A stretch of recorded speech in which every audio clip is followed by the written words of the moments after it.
Bahagia. Senang. Kamu? Selesai. Kamu?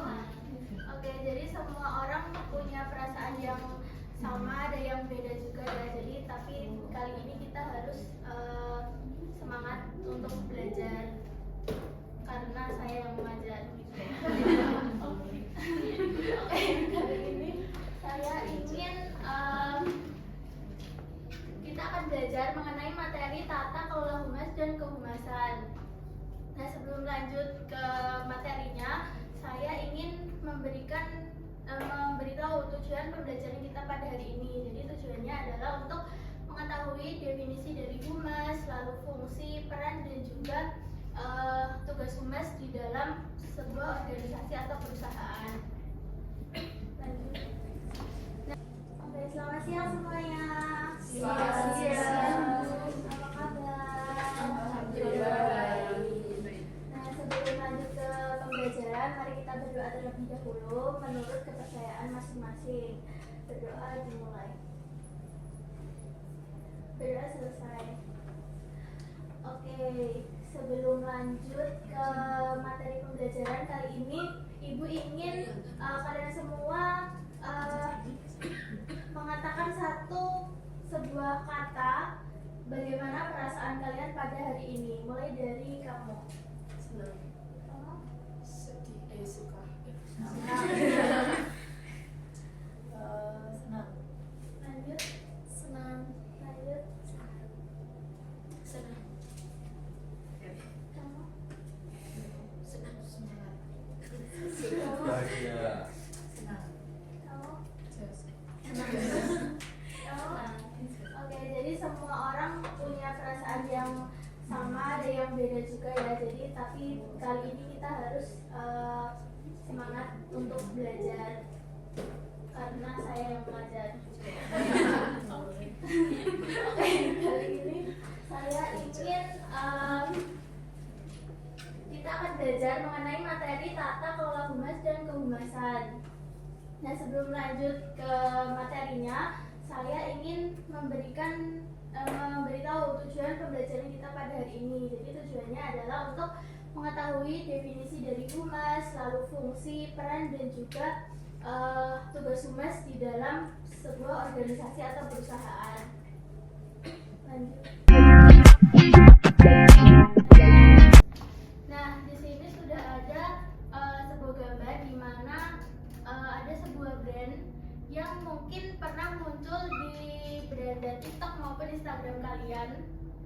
Di sini ada brand yang dinyatakan mengandung bahan berbahaya di beberapa produknya. Jadi banyak sekali yang menjadi korban terkait produk brand tersebut. Lalu saya ingin mengajak kalian untuk membayangkan bagaimana kalau kalian baru saja membeli sebuah produk dari sebuah brand, lalu kalian melihat berita yang muncul seperti gambar di samping. Menurut kalian masih berani memakai atau langsung dibuang? Buang beli baru. Iya, betul sekali. Karena kalau masih berani memakai, kayak takut juga menjadi korban selanjutnya. Lanjut. Nah, di sini sudah ada sebuah gambar di mana ada sebuah brand yang mungkin pernah muncul di beranda TikTok maupun Instagram kalian. Di sini ada brand yang dinyatakan mengandung bahan berbahaya di beberapa produknya. Jadi banyak sekali yang menjadi korban terkait produk brand tersebut.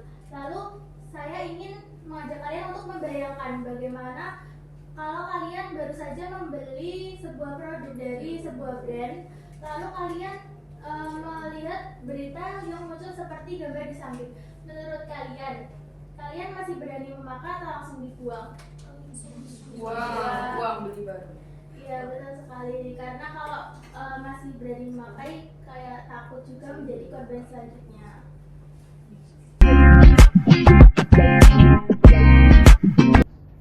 Nah, lalu kita lanjut ke pengertian apa itu humas. Jadi humas adalah jembatan komunikasi dan juga usaha terencana untuk membangun dan mempertahankan niat baik serta saling pengertian antara organisasi dengan publik.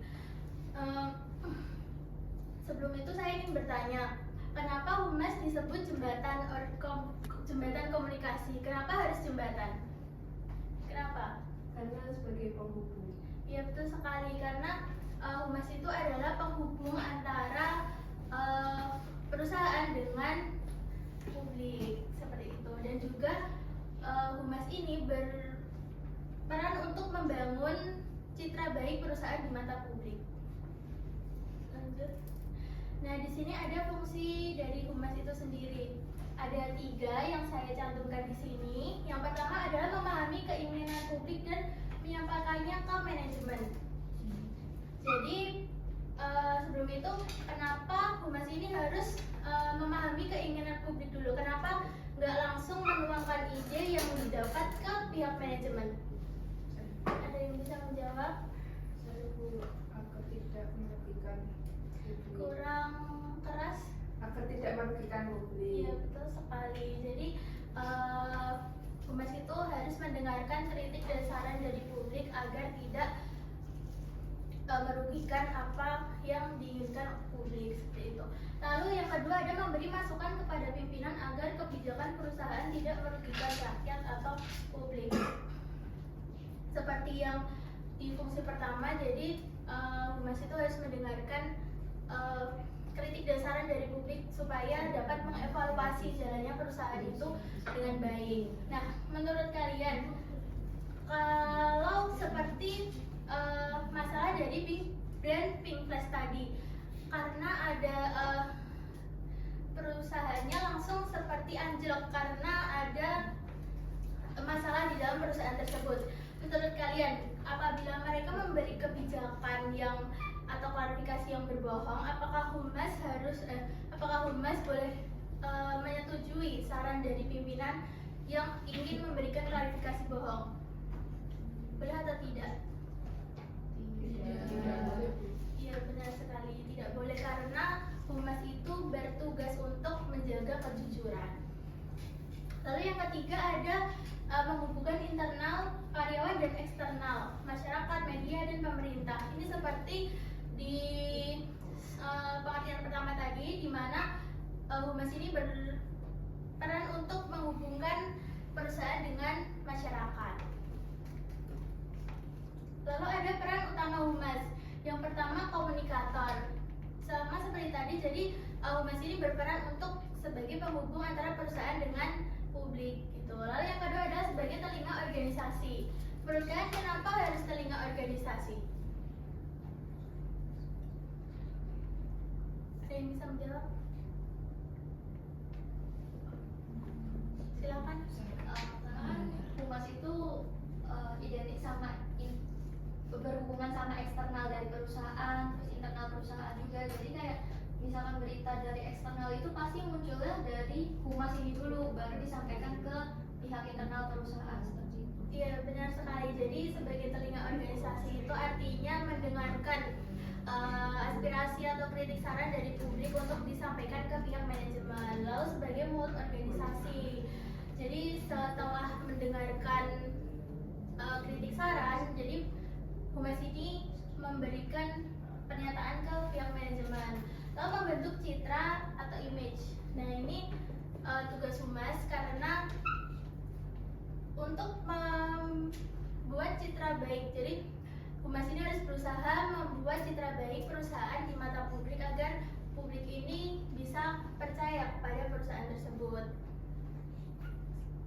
Nah, lalu ada 3 tugas humas. Yang pertama, membangun persepsi positif sejak awal. Jadi humas ini harus membuat bagaimana perusahaan itu dapat dipercaya oleh publik. Jadi bagaimana publik itu dapat percaya kepada perusahaan. Lalu mempertahankan reputasi di masa sulit. Jadi apabila ketika ada suatu permasalahan, brand itu tidak ketika anjlok tidak langsung anjlok, tetapi bisa mempertahankan reputasinya walaupun mungkin sedikit sulit gitu. Lalu memperbaiki nama baik setelah terjadi krisis. Soalnya seperti yang kedua ini tidak langsung anjlok ya, jadi bisa memperbaiki namanya setelah adanya permasalahan. Nah, menurut kalian kapan humas ini berperan penting bagi perusahaan? Kapan humas berperan penting bagi perusahaan?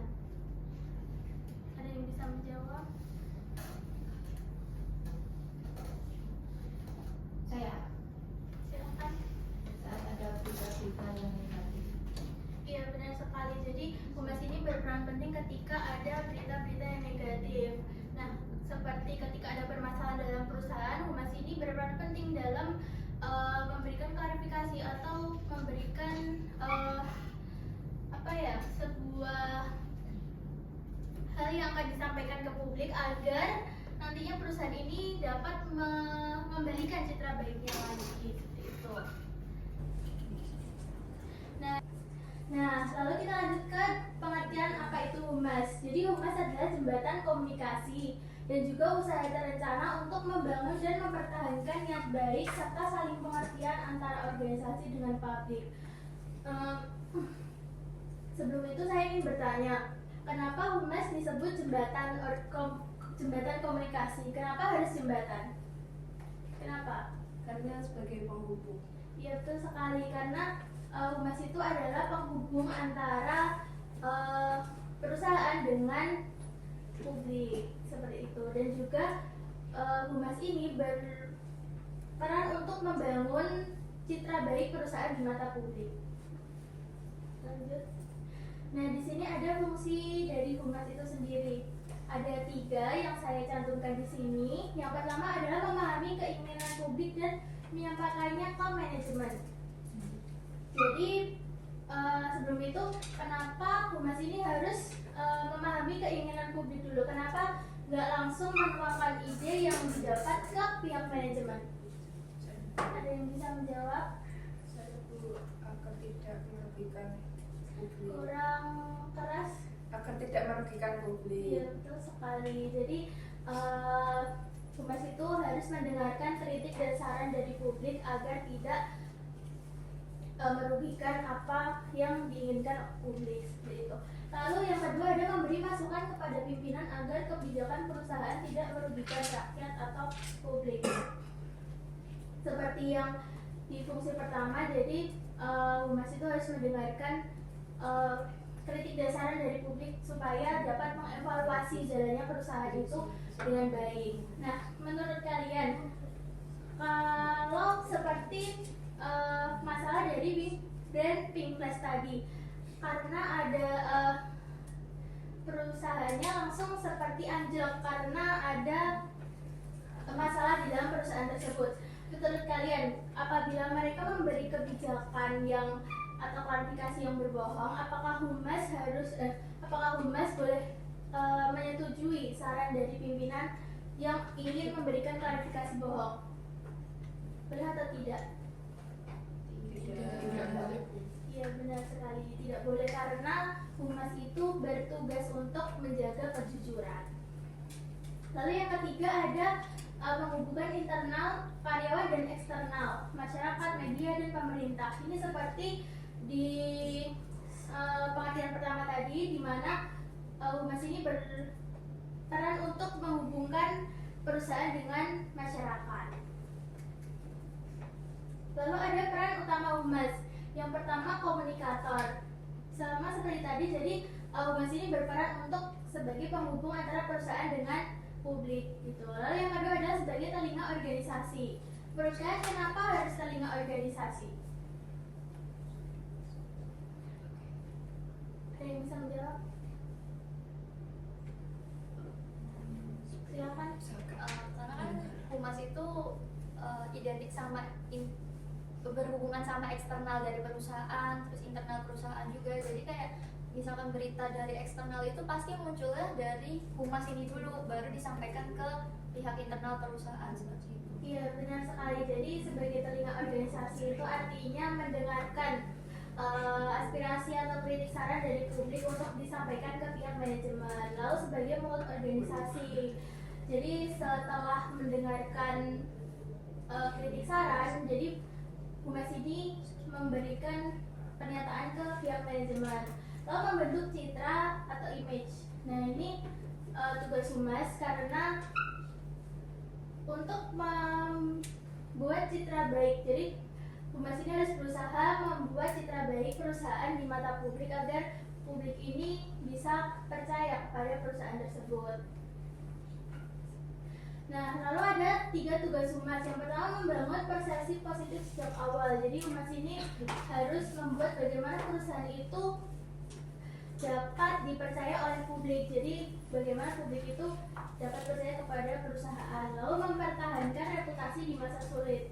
Jadi apabila ketika ada suatu permasalahan, brand itu tidak ketika anjlok tidak langsung anjlok, tetapi bisa mempertahankan reputasinya walaupun mungkin sedikit sulit gitu. Lalu memperbaiki nama baik setelah terjadi krisis.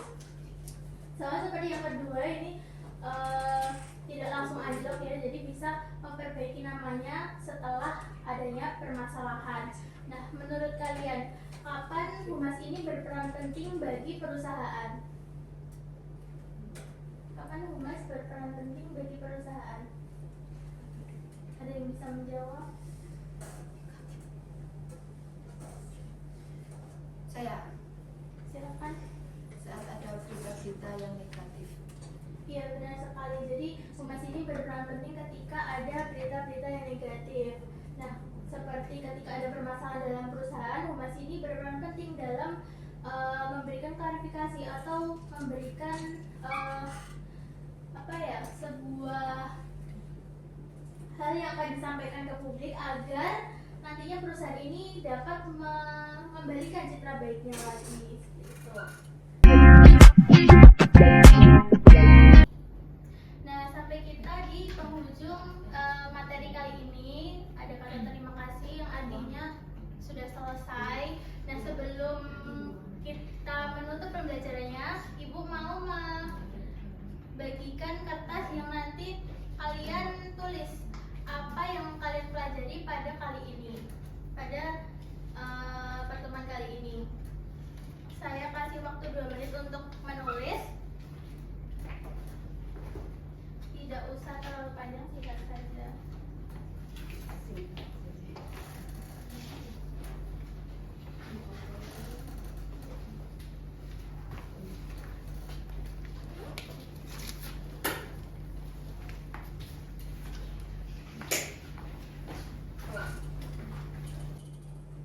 Nah, sampai kita di penghujung materi kali ini. Ada kata terima kasih yang artinya sudah selesai.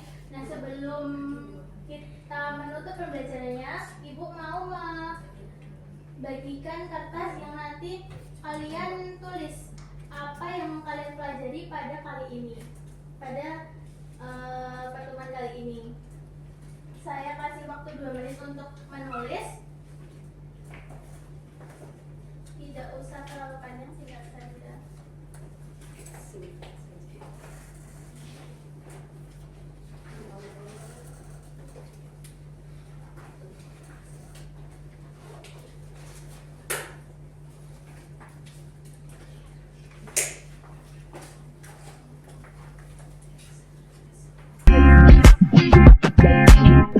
Pertemuan minggu depan, Ibu ingin mulai besok kalian mencoba menggunakan to-do list, jadi supaya kalian bisa membedakan. Jadi minggu depan nanti kita akan bercerita perbedaan dari kalian menggunakan to-do list sama tidak menggunakan. Seperti itu. Dipahami? Oke. Cukup sampai di sini. Saya tutup pembelajaran pada kali ini. Selamat siang. Wassalamualaikum warahmatullahi wabarakatuh. Waalaikumsalam warahmatullahi wabarakatuh. Terima kasih, Bu. Baik, setelah itu cukup sampai di sini. Saya tutup pembelajaran pada kali ini.